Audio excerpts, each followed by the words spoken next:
جی اچھا خرم صاحب، ساتھ میں جو وہ انٹرویوز دے رہے ہیں، اسپیشلی جو فرید زکریا کو انہوں نے انٹرویو دیا سی این این میں، وہ یہ کہہ رہے ہیں کہ جی انہیں 80% یقین ہے کہ حکومت انہیں کل پھر گرفتار کروا دے گی۔ ایک تو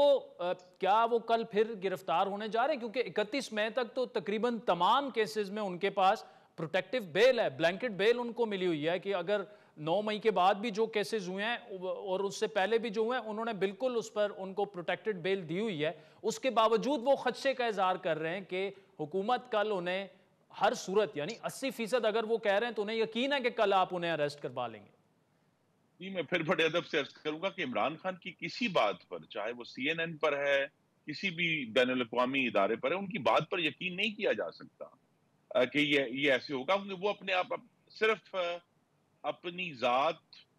کی بچت کے لیے کچھ بھی جھوٹ بول سکتے ہیں اور کچھ بھی کہہ سکتے ہیں، اور یہ ریکارڈ قوم کے سامنے ہے۔ 35 پنکچر سے شروع ہوئے ہیں، کبھی بیلٹ بکس کا ایشو آ جاتا ہے، کبھی 2013 کے الیکشن کا ایشو آ جاتا ہے، اور ایک جھوٹ کی داستان ہے جس نے پاکستان کو اس ہیجان میں مبتلا کیا ہے۔ لیکن یہ بات واضح ہے، عمران خان بین الاقوامی اداروں کو انٹرویو میں جو بھی کہیں، جلتا ہوا جنا ہاؤس جو ہے وہ جھوٹ نہیں ہے، اور جلتا ہوا ریڈیو پاکستان پشاور جھوٹ نہیں ہے، اور جلتے ہوا جو ایم ایم عالم کے جہاز کا ریپلیکا تھا وہ جھوٹ نہیں ہے۔ ہمارے جو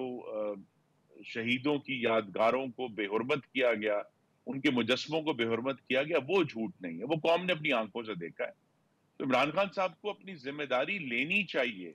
اس بارے معاملے میں، کیونکہ یہ جو بغاوت نما بلوا ان کے اور ان کے جو فالوورز ہیں،